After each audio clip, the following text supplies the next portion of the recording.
Should I start, Tilak? Yes, sir. Yes, sir. Yes, sir. We can start. Okay. Okay. Hi, everybody. Good afternoon. Those of you who don't know me, let me introduce myself first. I'm Shayantan Datta. I am an ALSA graduate, 2006 batch, pretty old. I have been practicing capital markets for 15 years now. I started with SNR Associates, a law firm right after my college. I was there for a year doing capital markets and little bit of non-capital markets work as well. And then I moved to the then Amarchand Mangaldas in 2007. And I have been with them since then. Of course, the firm has become Shardul Amarchand Mangaldas now.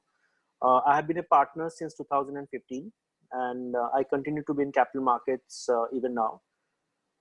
This talk that I got a request to do, I had a discussion that whether it has to be a hardcore topic or should be more practice oriented. So I decided to do it a bit of both. I'm guessing, rather I'm assuming that all of you are right now part of NALSA. So do not have much of a work experience in capital markets. Some of you may have done a few internships there. So feel if you can connect based on that, that's fantastic. But I assume that the audience is somebody who have no idea about capital markets and try to keep it at that level so that everybody can understand. All of you know that there is a question answer button there. Feel free to ask those questions. I will try and answer them in the middle of the chat to the extent possible. But if let's say I'm talking about something and the question is slightly away from the topic, I'll answer them at the end of the chat. So bear with me if I not answer your question at the middle of the talk. So the discussion point, of course, today is securities law practice and what I was not told in NALSA in the law school. So frankly speaking, I wasn't as fortunate as you guys to have a capital market course when I was in NALSA.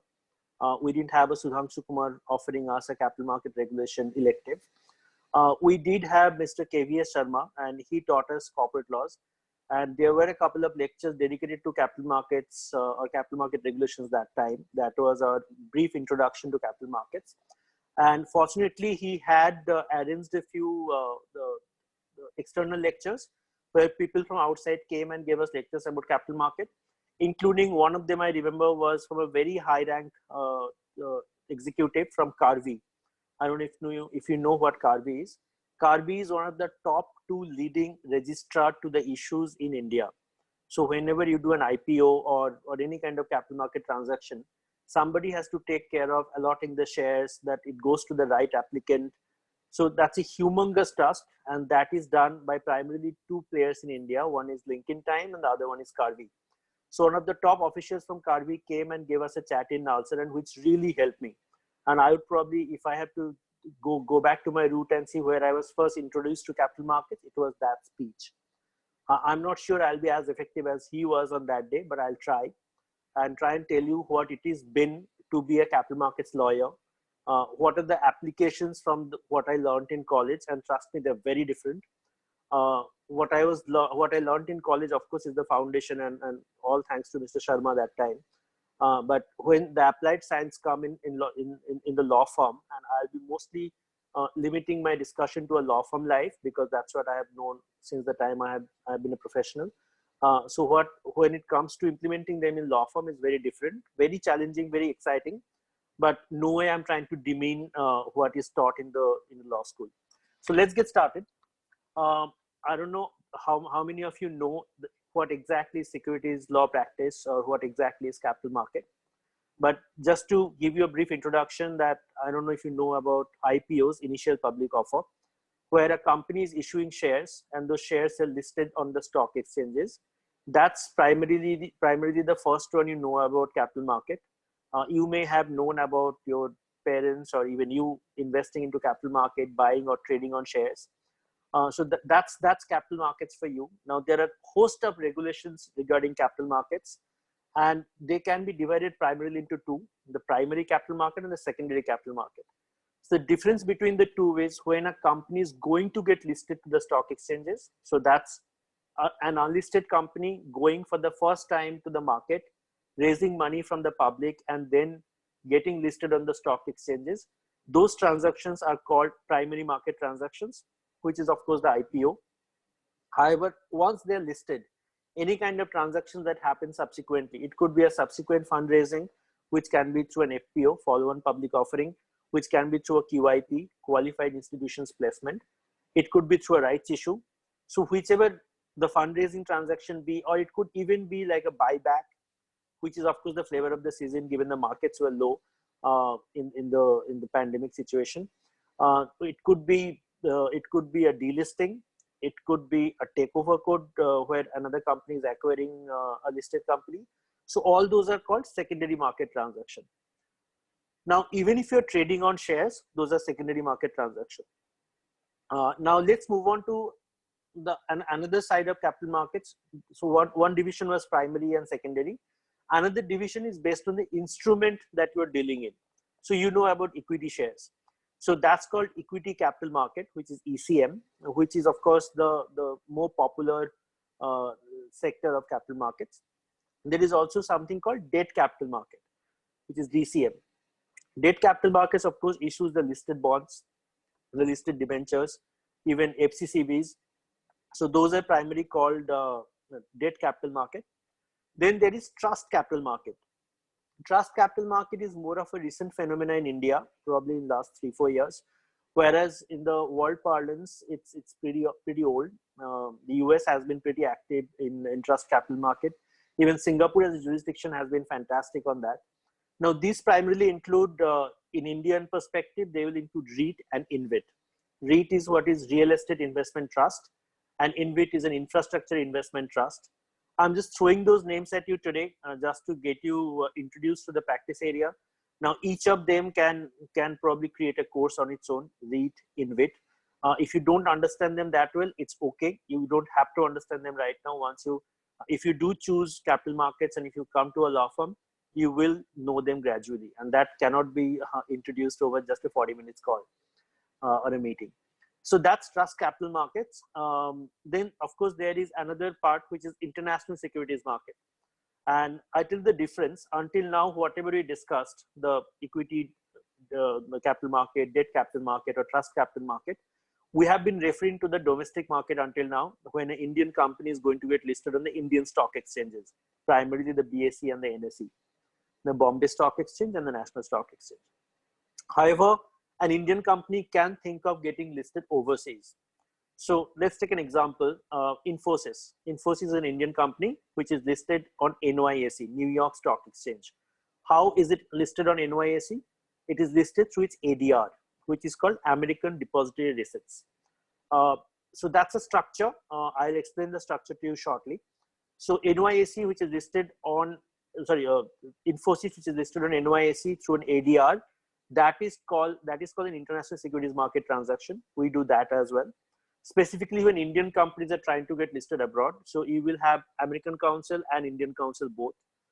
There is something called GDR, Global Depository Receipts, where you are trying to get listed on a stock exchange anywhere in the world but outside US.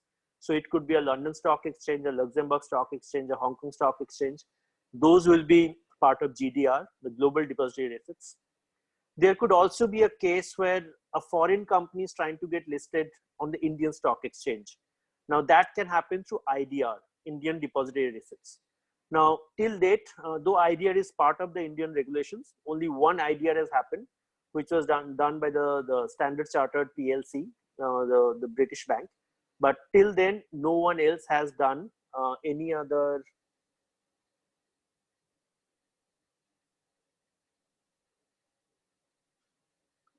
Sorry, I got a few questions.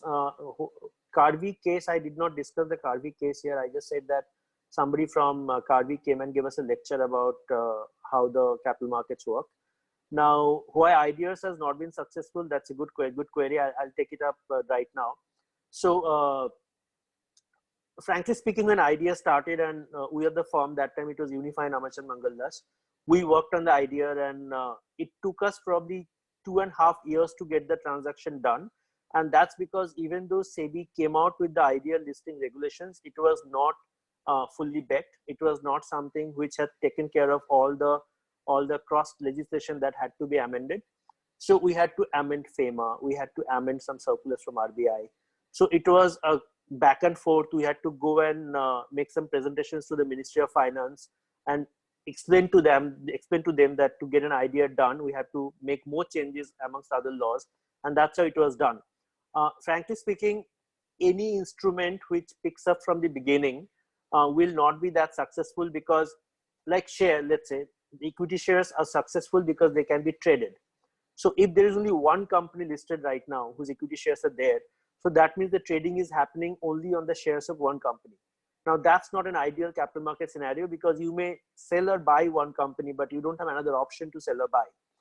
Now ideas why it's not that successful, because let's be honest that India is not a ripe enough or a mature enough capital market yet for the foreign companies to come and list.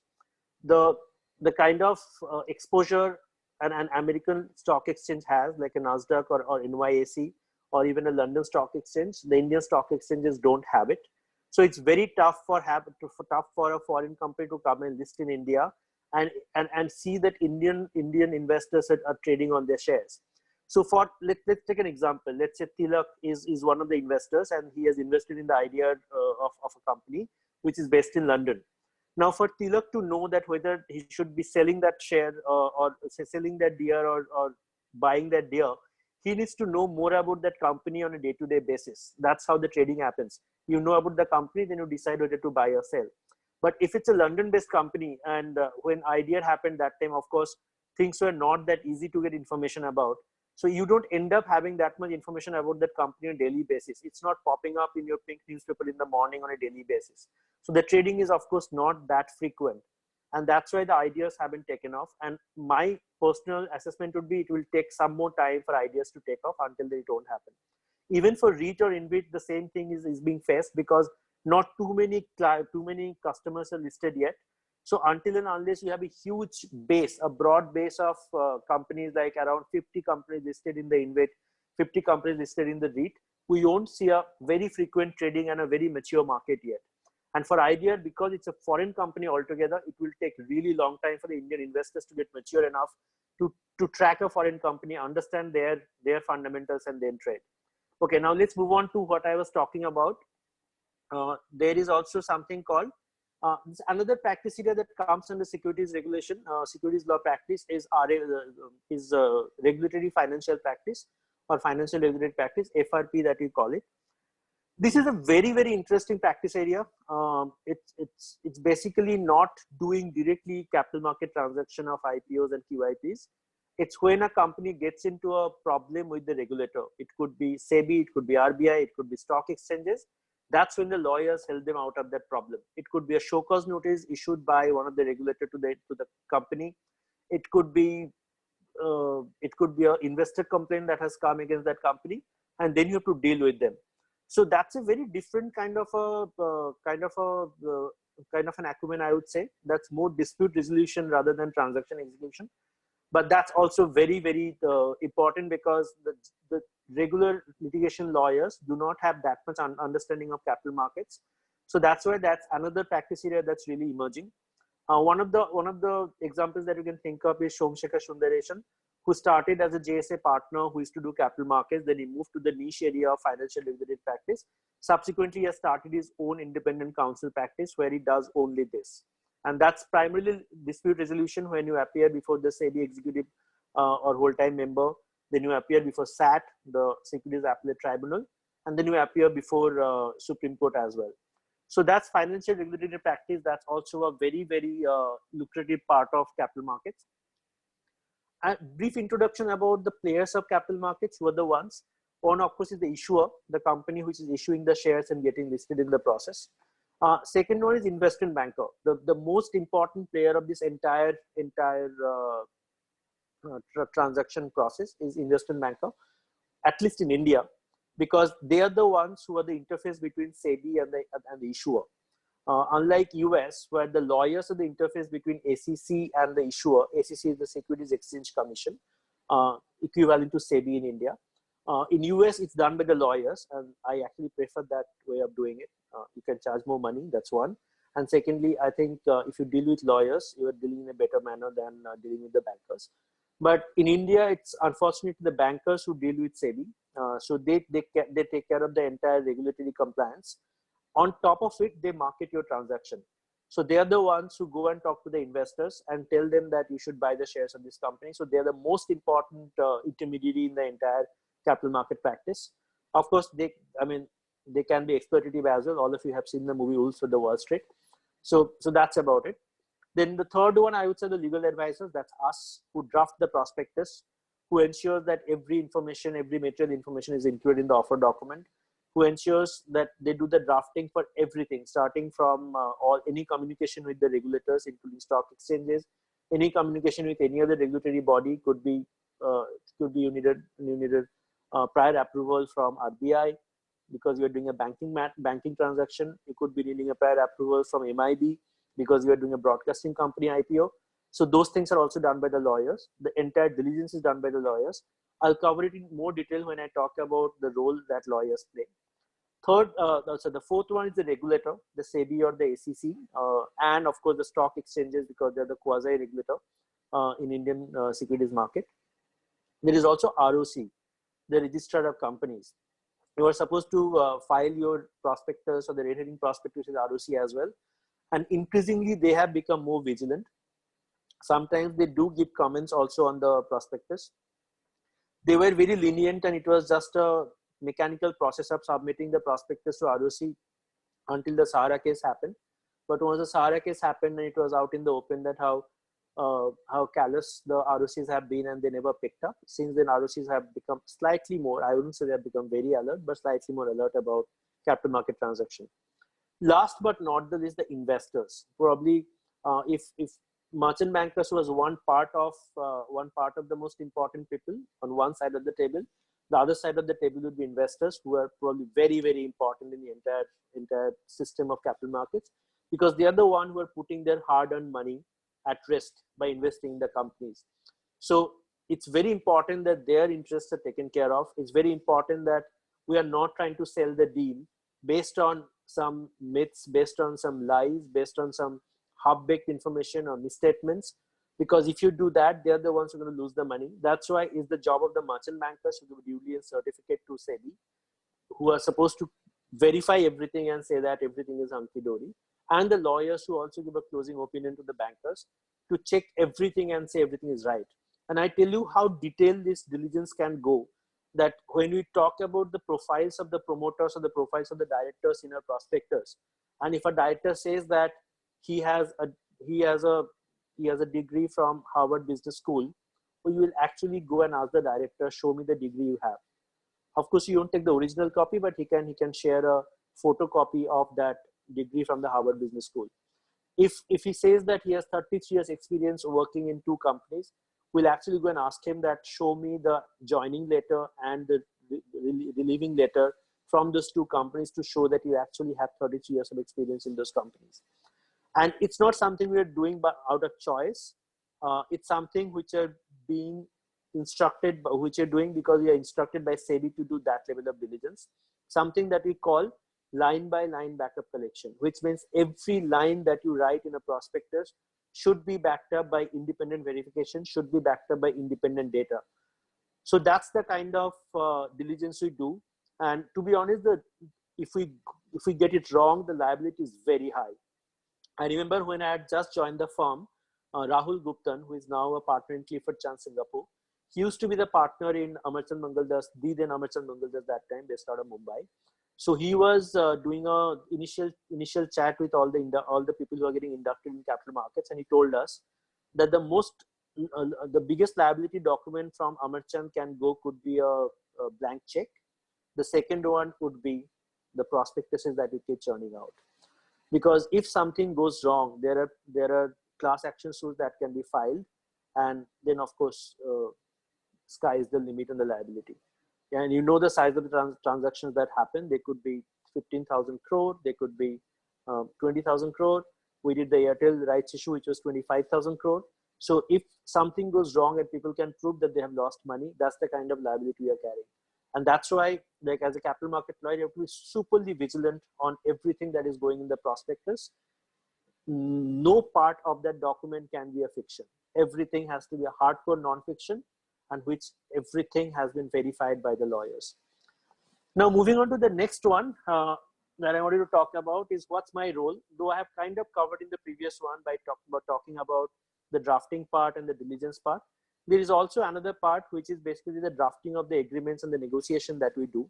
There will be agreements like, I'm just throwing the names, underwriting agreements, issue agreement, placement agreement, syndicate agreement, escrow agreement, sponsor bank agreement, a row of agreements that we draft and negotiate in an IPO or in any kind of equity capital market or other capital market transactions. And those are drafted and negotiated between lawyers. A typical transaction will have 4 sets of lawyers. So there will be issuer counsel, issuers Indian counsel, issuers foreign counsel. Then there will be banks. Banks will have an Indian counsel and a foreign counsel. So let's look at a few questions right now.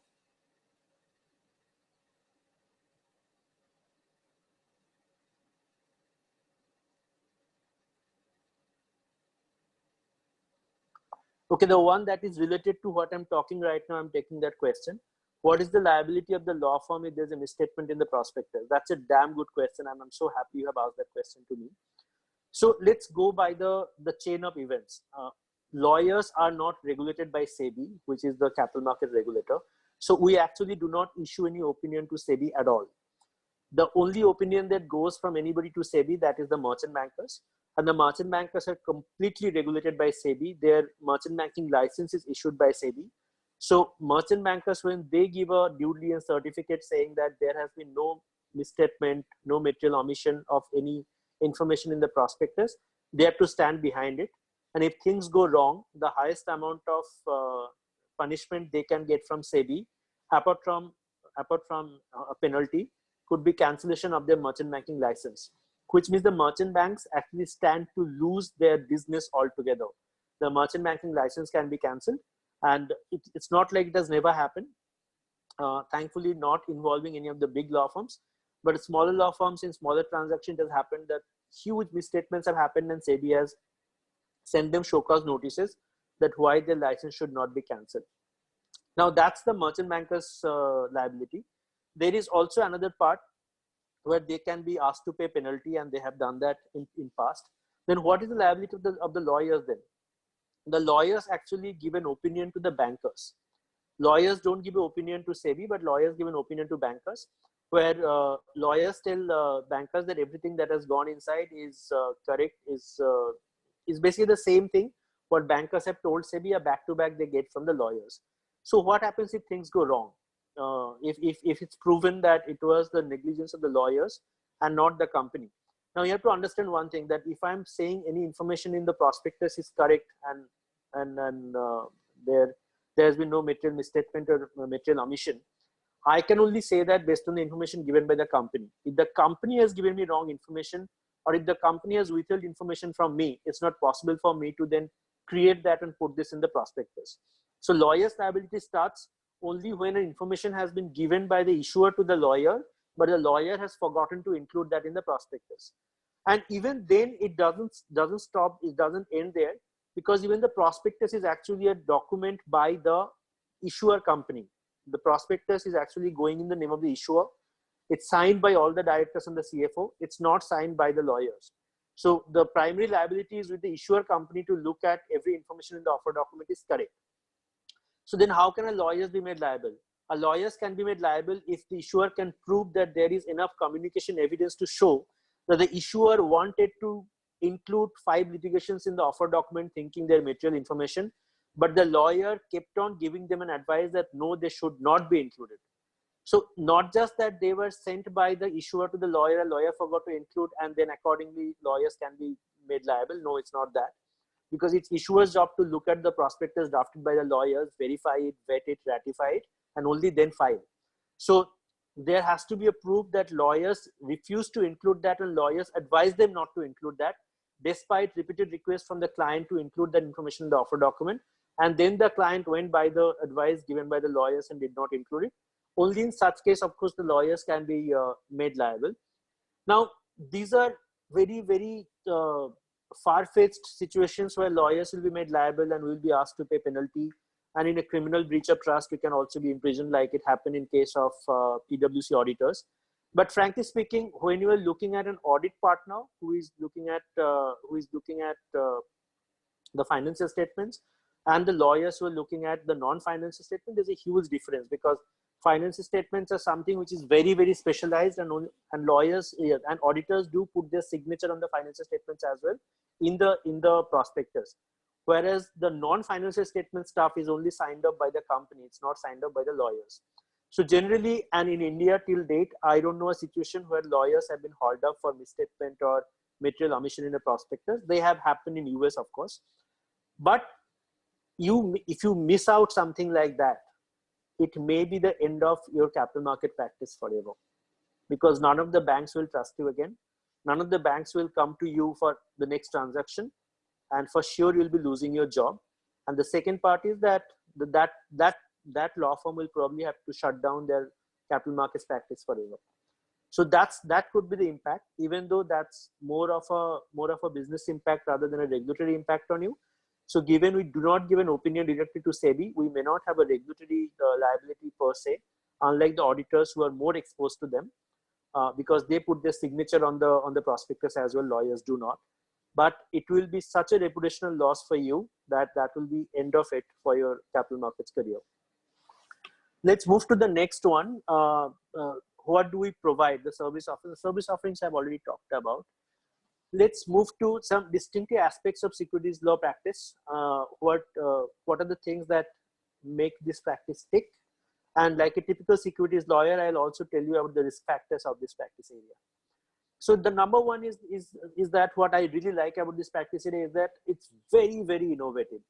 It's a super dynamic practice area where the laws are changing every day, actually every day. Now, I recently wrote an article for Nalsar Law Review where I was writing on rights issue. It was given to an editorial team. And it was a challenge for me because even the rights issue guidelines were changing, and they keep changing on probably every quarter basis. And so if I've given the first draft for review, then I call him up and say, should I make some more changes because the laws have changed by now? And why the laws change so often? Why the SEBI regulations change so often? Unlike in any other practice area where the laws change seldom. It's not like it's changing on a day-to-day basis. It's because the markets are volatile. The stock market's price is going up and down. New things are being discovered. New manipulations are being discovered. And the regulators have to react to all those and put in place enough methodology to redress them. So as you know that right now the COVID 2019 has wreaked havoc.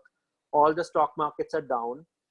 The companies are not doing so well. So it's the job of the SEBI to ensure that they come up with changes in law which can help and ease the pressure on these companies. So if the company is all under lockdown, it's not possible for them to do the quarterly filings on the stock exchanges. So relaxation have been given by SEBI on them, and those laws have happened. Let's say rights issue. There are two kinds of rights issue: fast track rights issue and non-fast track rights issue. Now, fast track rights issue could be done, let's say, if your market capitalization was at least 250 crore. Now, every company's market cap has gone down because the Sensex has fallen. So what has happened? SEBI has reduced that cap to 100 crore instead of 250 crore. So this kind of changes will keep happening on a day-to-day basis. And that's why I like this, because you have to remain updated on everyday basis. And it also creates a very level playing field, because one who has been in the practice for 15 years cannot say I know it all, because an A0 can join tomorrow who is really, really updated on everything, or she is really updated on everything, and she can really challenge a 15-year-old person in the practice who is probably not keeping herself abreast on every recent update. And that's a fantastic thing about capital markets, where somebody who keeps herself abreast on a day-to-day updates should always be the one to go to for the clients. And that's something you will face if you join capital markets tomorrow. Also, what I like is that it's pretty reactive. Let's say all the biggest of the things, like it's a corporate governance, clause 49 that came in. Clause 49, before it came in India, it was introduced in US, and I'm sure all of you know why corporate governance came in. It was a reaction to Enron. When Enron happened, which is the company which was being audited by Arthur Andersen, and then huge frauds were discovered because the chief risk officer was just being blind and not doing anything, and they didn't have the concept of independent directors. US woke up to the fact that there is a need for a solid corporate governance, And that's why that came in US as a reaction to Enron. And subsequently in India, that came through the Kumar Mangalam committee, clause 49. Subsequently, if you look at, let's say, a Sahara kind of an event that happened. Now, a Sahara kind of event actually was the trigger for a lot of changes that happened in the companies at 2013. Or even, let's say, Ramalinga Raju's which company? Satyam. The Satyam fraud also gave a lot of changes in the SEBI ICD regulations as well as in the Companies Act. So when the 2013 Act came up, we were going one by one on a seminar basis in the firm, and we realized that how much is actually a reaction to the Satyam and the Sahara case. So that's capital markets. There will be things coming up every day, and as I told you, that Indian capital markets is not a matured market yet. So things will be very, very new every day basis, and the markets have to evolve and react to it. And that is why it's very innovative. I can even talk about transactions.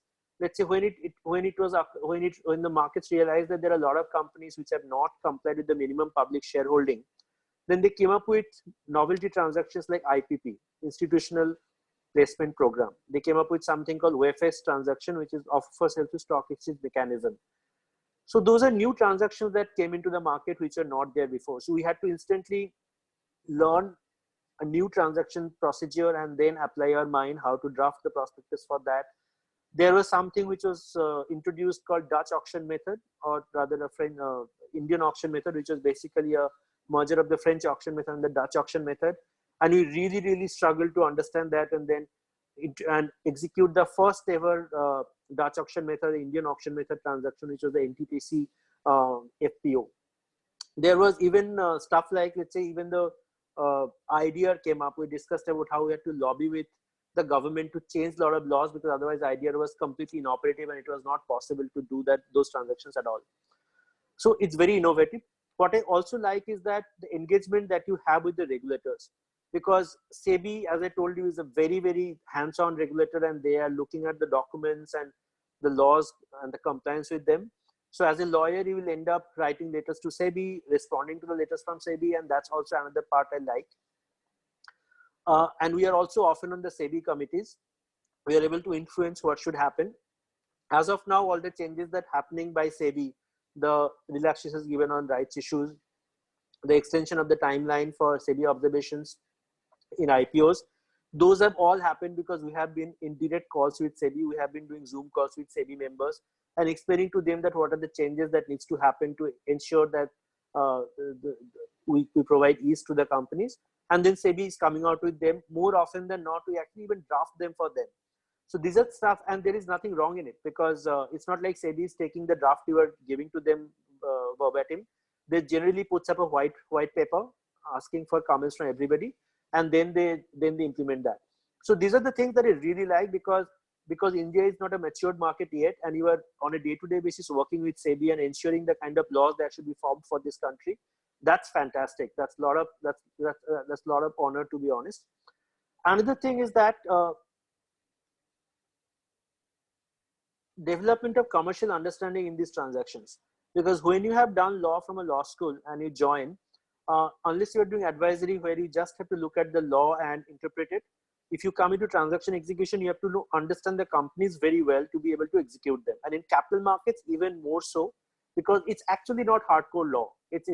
I call it 40% law, 40% management studies, and 20% financial statement understanding. So that's the breakup of 100% for me. So because it's not 100% law, you really need to understand how a company works. What is their strategy? What is their strength? What are their risk factors? What is the culture of the company? How does the promoter want to run the company in future? And then reflect them in your prospectus. At the same time, you also have to understand the industry. If you're doing a power company IP, you have to understand that what are the strengths in this industry right now, what are the opportunities in the industries right now, and then reflect them in the prospectus. Because understand one thing, that prospectus is not just a compliance document, it's also a marketing document. So if you find something really terrible about the company from your diligence, that should go in the risk factors, because that's compliance, that's free insurance. You are telling the investors to know about the company before they invest. At the same time, if you find something fantastic about the company, which is basically potential that they can achieve, you should also put that in the prospectus, because that is a marketing point for the company. So that way, I feel that the understanding of the companies, understanding the industry, understanding the business is fantastic when you are a capital markets lawyer. And that's what I enjoy a lot about being a capital market lawyer. Now, as a typical capital market lawyer, I should also give you the risk factors. Now, what are not the greatest part about being a capital market lawyer in India? One is that it's labor intensive. And that's because, as I told you, that we have to understand and have a backup for every line. It's a line by line backup system. So what happens is that you end up putting in way longer hours than any other practice area. But then you can only be a capital markets lawyer if you love doing it. So if you are one of them, then trust me, those long hours will really not matter. But to compensate for the long hours, capital market is also very cyclical. It's a seasonal business. What happens is that when the Sensex is really up, you are flushed with transactions, you are swarmed with work. There is a lot of transactions happening at the same time. You're putting in long hours. This also includes higher bonuses, quicker promotions, and a lot of breakups. But at the same time, there will always be recession around the corner in every 6-7 years. The moment there's a downturn in the market, that would mean that there is not much work for you. That's the time to again go back to the girlfriend or even get married. So there is also the cyclical nature in the capital market. Some people like it, some people don't. I don't like it. I would rather a consistent flow of work throughout. Then there is also a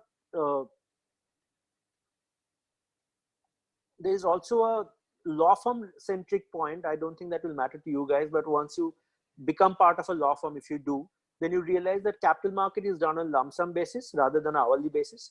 So we end up probably charging a client lesser than an hourly rate client that an M&A partner may be undertaking. But I must also warn you here that increasingly, like the global trend, every transaction, even the M&A transaction, increasingly becoming lump sum. And frankly speaking, 5 years from now, hourly rate mandates will disappear forever. It will all become lump sum mandate, and that's how the global system works.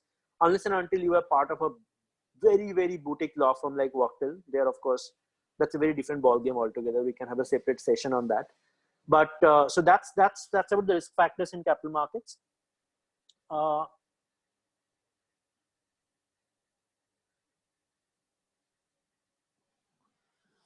The last point I wanted to cover before I go on to the question and answer, there are quite a few questions I've seen. How to prepare for a career in securities law. If you're really interested, then these are the things you should do. I cannot say that I did all of them when I was a student, but I wish I did, but it's never too late to do them. Basic understanding of Companies Act, that's a must. There is also the Bible to all the capital market lawyers, and that is SEBI ICDR regulations. Issue of capital and disclosure requirements regulations. Now it's 2018. So that's something you need to know. There is SEBI debt regulations. Then there's a little bit of FEMA, the FEMA non-debt regulations that you also need to know. And of course, the FDI policy. So these are the primary laws that you need to be comfortable with, familiar with. There is also, you should do the law firm internships well, because frankly speaking, once you do the internships, you get a much better idea of capital markets than what you hear from me or what you hear from other people. Unless you do the work firsthand, you will never know whether you really like it or you don't like it. You should also probably try and do some regulatory internship. Like you can do internship with SEBI or BSE or NSE. And it's fantastic to have some exposure with the regulators before you choose a career in capital markets. And that probably gives you a lot of understanding of other avenues in capital markets and not just becoming a capital market partner in a law firm. Then, of course, basic understanding of financial statements. I keep on telling this to everybody who joins us that please create an interest for financial statements. I am not a commerce graduate. I did my +2 in science. So I had no idea about financial statements at that point of time. But trust me, now I have a good sense of Indian GAAP and now, of course, Ind AS. And in a meeting, I can actually hold a proper conversation with the auditors of the PwC and the Ernst & Young partners about what GAAP should be followed or what GAAP shouldn't be followed for a transaction. And those things you will know over the time, but if you can give yourself a kickstart and start creating an interest towards them, that will really, really help you. And frankly speaking, not just in capital markets, in any practice area, that's going to help you. Then, of course, keep yourself updated with certain websites. In your free time, if you can, go to the sebi.gov.in, which is now sebi.com. You can go to bseindia.com, you can go to nseindia.com, the rbi.org.in, or even acc.gov, the US Securities Council.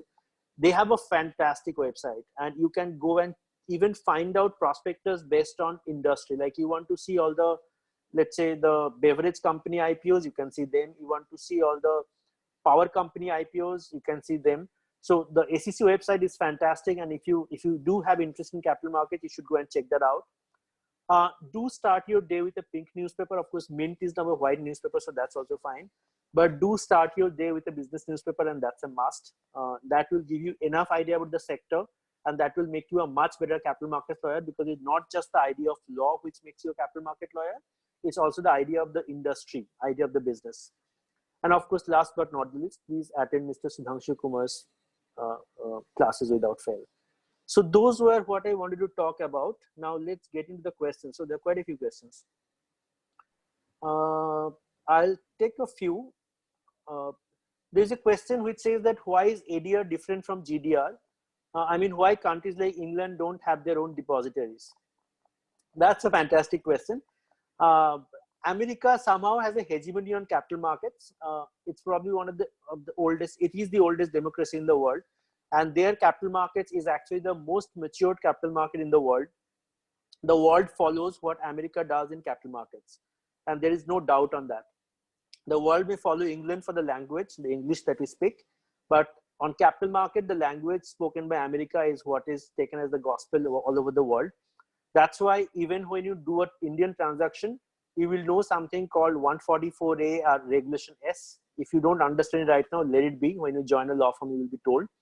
So even a pure domestic transaction also have to comply with American guidelines, American regulations. Why? Because America has an overarching extra jurisdictional reach on capital markets. And how is it possible? Why does a pure domestic deal needs to comply with American guidelines?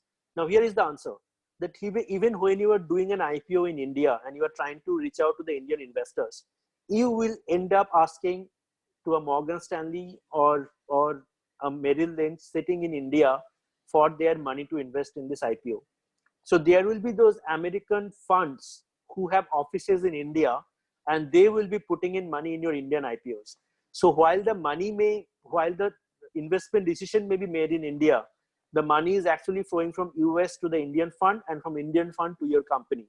So because it's almost impossible to do a decent size IPO without some US money involved, it's almost impossible to do an IPO of a decent size without complying with the US regulations. And probably that is why America has their own depository receipts called ADR, whereas no other country has their own, they're all GDR. Everything falls under GDR. India, of course, has created their own called IDR, and probably there are a few other jurisdictions who also have it. So that's about it. Then what sort of default or violations can lead to SEBI or similar regular show cause which requires the help of securities lawyer? All sorts of violations. And it can come from anybody. It could be a company which has violated, let's say, a minimum public shareholding rule. It could be a company which has violated, let's say, an insider trading. Insider trading will not be violated by the company, it will be mostly violated by the shareholders. Or it could be a company which has violated some takeover regulations provision. It could be a company which has not filed all the stock exchange reportings. So any kind of default or violations can lead to SEBI and similar regulatory show cause notice, including from the stock exchanges who are quasi-regulators, and they all have to come to you. And even individuals. So there could be a CFO who has been alleged for insider trading violations. So he could be your client tomorrow. There are all kinds of things. And now, of course, the investor grievance has picked up really highly, and people are writing all sorts of investor complaint, and that is also another part to be taken care of. Does the CS can be held liable and not the lawyer for not including any information? CS, I guess you mean the company secretary. Of course, it can be, but then the entire investigation has to happen. There has been a few investigation in India, like let's say after the DLF IPO happened, there was one FIR missing, and there was one investor who wrote a complaint that this FIR has been intentionally withheld by the company. SEBI launched a full-blown investigation on DLF, and then DLF came to us. I was part of the team which was defending DLF before SAT. Now, we were able to defend it in a manner that it was not a company which is a subsidiary or a group company of DLF, and accordingly we were not required to disclose an FIR against a company which is not under our group in the prospectus. And thankfully we were able to get a favorable order for DLF in the SAT and also in Supreme Court. Now, whether the CS can be held liable, if it's possible to show that it was not the company's fault, it's not the director's fault, and the company secretary, who is also a KMP, key managerial personnel, personally withheld information and did that, only in that kind of a scenario it's possible, but there has to be a forensic investigation for that. Is there any case in India which says law firm comes under the purview of SEBI like it happened with CS? So as I told you this, I think I have kind of covered that we don't come under the direct purview of SEBI, but it can extend. So tomorrow, if the issuer and the bankers are able to prove before SEBI that both of them wanted to include certain information in the offer document, but the lawyers kept on telling them that don't include, and which turns out to be a material information which has been missed out, only then probably SEBI can come after us. But until that can be proven, we can lose business, we can lose our reputation, but will come under the purview of SEBI directly. How does the SEBI compare to the SEC in terms of its enforcement power? It's probably the same, because everybody is just copying SEC in all kinds of manner. And while we are a Commonwealth country and our legal system is more like common law, so following UK, our capital market laws are actually more like US laws, and our capital markets laws probably have been formulated looking at the US capital market laws. So from that perspective, SEBI is always aping SEC and trying to do stuff. The only difference would be that US has a set of lawyers who earns their livelihood only by filing class action suit. So which means when a company does an IPO and if their share price falls after 6 months, a set of lawyers are only going to take up briefs from the investors to sue the company to show that you withheld certain information in the offer document, and because you misstated those information, the share price has fallen now. And if we knew those information, we would have known not to invest in your company. Now that hasn't started in India yet, but that doesn't mean it will not start in India tomorrow. There could be a boutique law firms coming up doing or specializing in class action suit. Since that hasn't happened in India yet, probably we are not able to charge that. We are not able to charge that higher fee. Once that kind of risk comes into India, probably law firms can also charge much higher. Tilak, do I have enough time to continue? There are still a few more questions, sir. Yes, sir. I think we can continue for 5 to 10 more minutes. And there are few questions in the chat section also. Okay. I will go there. As of now, let me be done with the Q&A. Sure. Can you brief us with litigation practice in capital markets?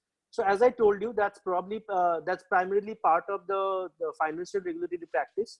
I'll be very honest with you, until probably 5 years ago, the law firms did not realize the potential of the financial regulatory practice, and the general litigation lawyers, litigation partners were doing them. We are also guilty of the same. 5 years ago, we didn't have a specific team, and like any litigation partner would pick that up.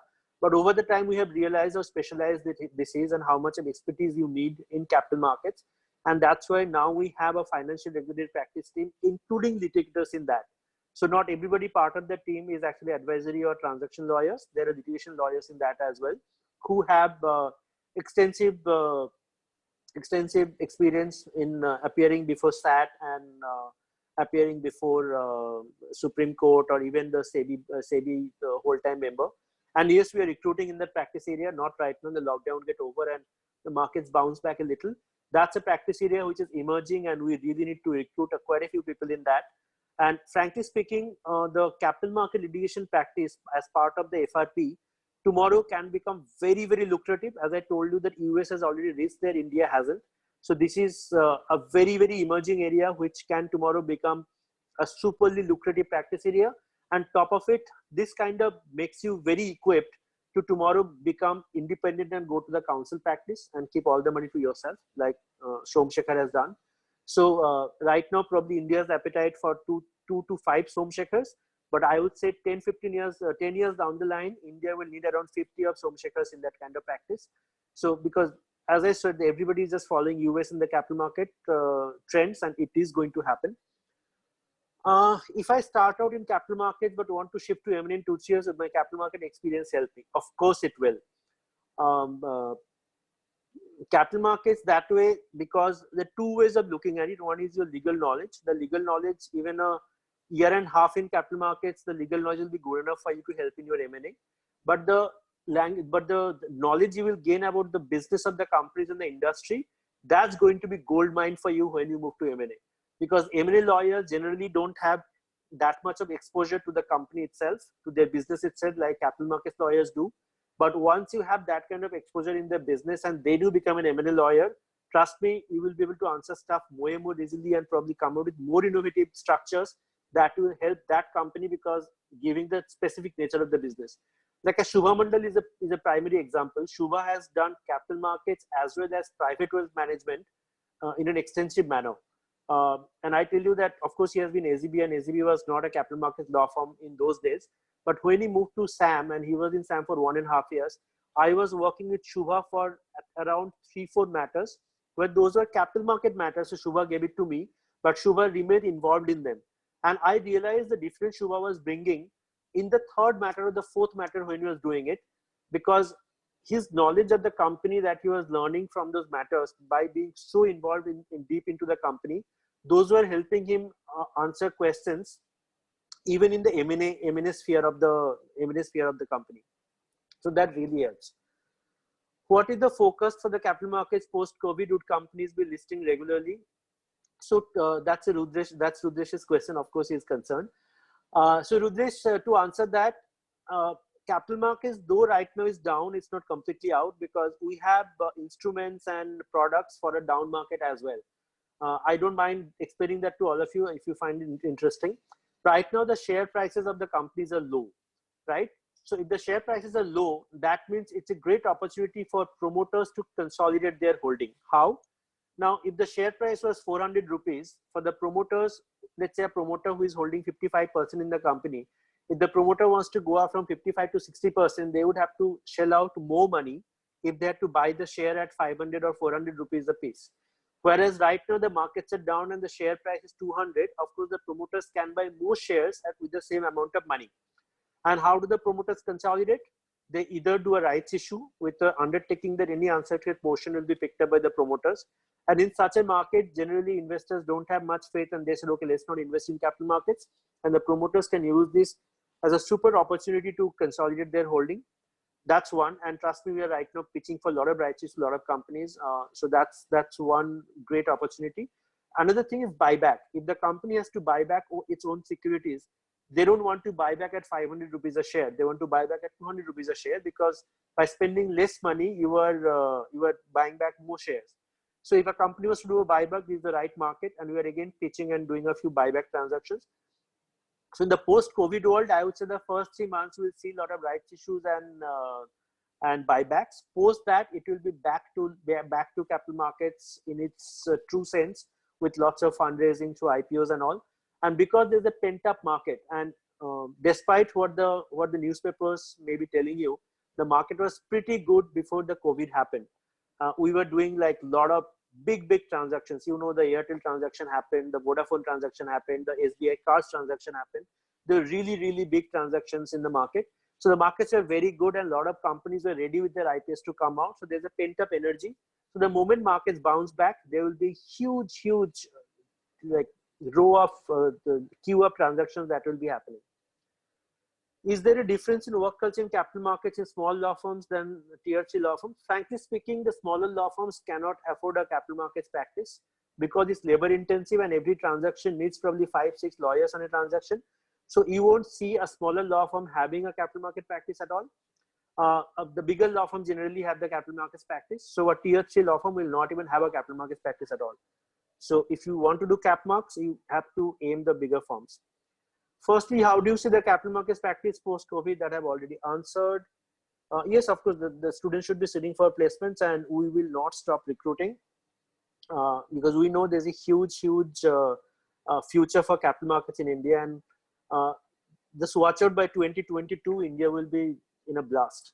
What is the difference between private placement and FPO? Oh my goodness. I'll skip that. It's just so classroom teaching.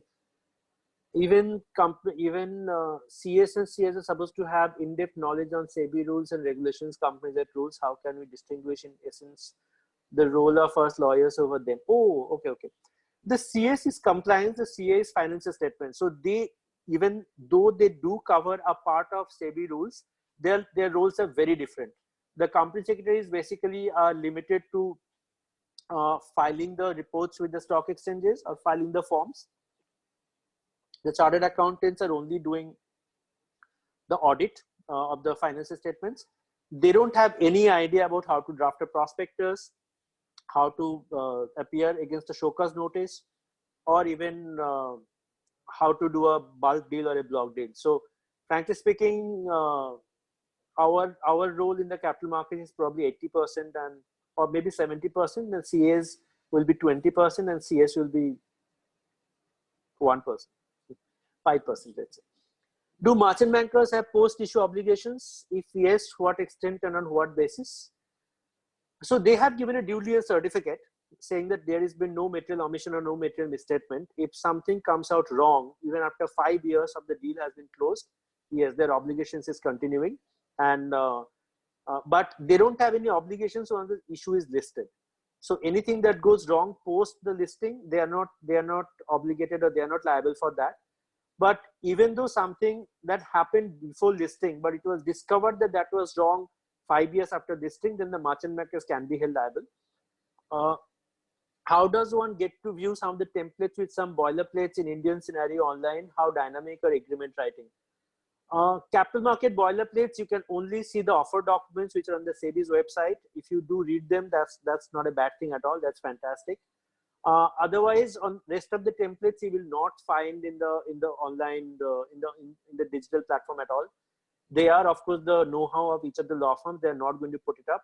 Those who are putting up stuff on the digital platform, don't follow them, because they may have smuggled out one draft 3 years ago from some law firm. But as I told you, law changes on a daily basis.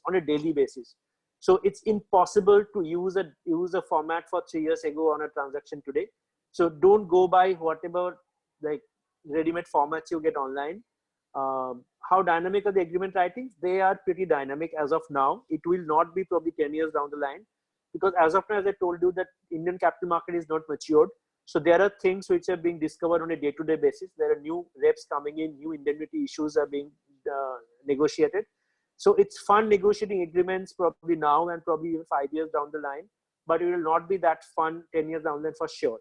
But then at the same time, if they become a bit standardized, there's nothing wrong in it, because you'll rather put your focus on something else than just negotiating agreements. How do you draft negative things of company in prospectus, considering that a company would not want to highlight them? Ayush has asked that question. Thank you, Ayush, for asking that. I'll just give you one real life incident. I was doing Dr. Path Labs IPO. They're a diagnostic center, pretty big in India. And it's run by Dr. Lal himself. So he's the promoter and he's the managing director as well. So we are drafting the prospectus, and before a drafting session where we all meet and discuss how the drafting has been and if the company has any feedback on the drafting. So we had told the promoter to read the book. So he came back and he said, I have read the 3 most important chapters I was told to read. So I'll tell you the 3 chapters he read, which was business, MD&A, and risk factors. He said the 2 chapters which are drafted well and they were very nice, but there's one chapter which was very depressing and I couldn't read it properly because it was just making me depressed all over. And that was the risk factor section. So yes, Indian promoters don't like to hear bad things about them. They don't like to see the risk factors or like to read the risk factors, but they have to. And what we try to tell them is that risk factors are nothing but free insurance for you. So if you have written wrong, if you've written the bad stuff about your company and tomorrow your share price goes down, nobody can tell you that you never told me about it and that's why my share price has gone down. Another real life example I'll give you. I was doing Fortis Healthcare IPO. Of course, Fortis in doldrums right now. But in 2006, that company was very promising. They had just acquired Escorts and they're doing really well. And Naresh Trehan, who now of course runs a different company, Medicity, he was that time the most celebrated surgeon of Fortis. So we're doing the IPO, and in an interview, in a drafting session interview with the promoter, it turned out that the management is having a very bad showdown with Naresh Trehan those days, and there's a chance that he may leave. So quickly we said we have to put this in the risk factor. The management was not ready at all. That he is our biggest showman. He brings all the clients. You cannot say that he may quit. We said nothing doing. If it's true that he is having problems with you and there's a chance he may quit, I have to put that in the risk factor. And we actually made it in the top 5 risk factors that Naresh Trehan, one of our celebrated doctors, may leave us tomorrow, and that can have a huge impact. Guess what? Within a month of the IPO closing, Naresh Trehan left. He went ahead and started his own company, which is of course now thinking of doing an IPO. We are pitching to them. But the moment he left, the share price took a beating, and it tanked. And thank God we had disclosed that in the risk factor that Naresh Trehan may leave, because if we had not disclosed it, an investor could write to them that he left you within a month of listing. Of course, you knew that there's something going wrong. So why didn't you disclose it? So those are the questions, I think, the Q&A. How IBC and capital markets are related? Hardly they are related, to be honest. Capital markets is done when a company needs fund. They are on the upside. They're doing well. They need fund to grow further. IBC is just the negative side of it. So till now, I have not found any cross connection between IBC and capital markets or being able to work with them at all. Q&A. Sorry, now I have to look at the chats. How do I look at the chats?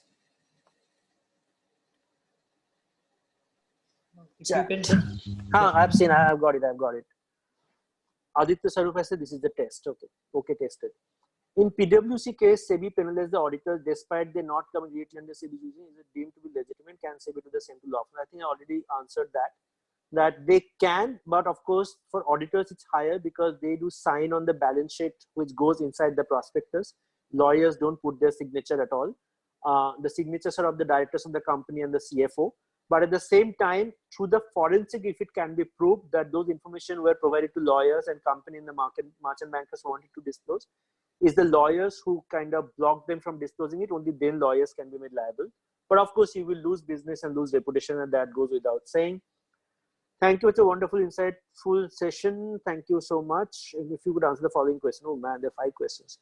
Someone wishes to pursue a career in finance and capital markets, investment banking or fund management. It would be beneficial to join a capital markets team in a law firm. Is there a better option to choose after law school before pursuing an MBA?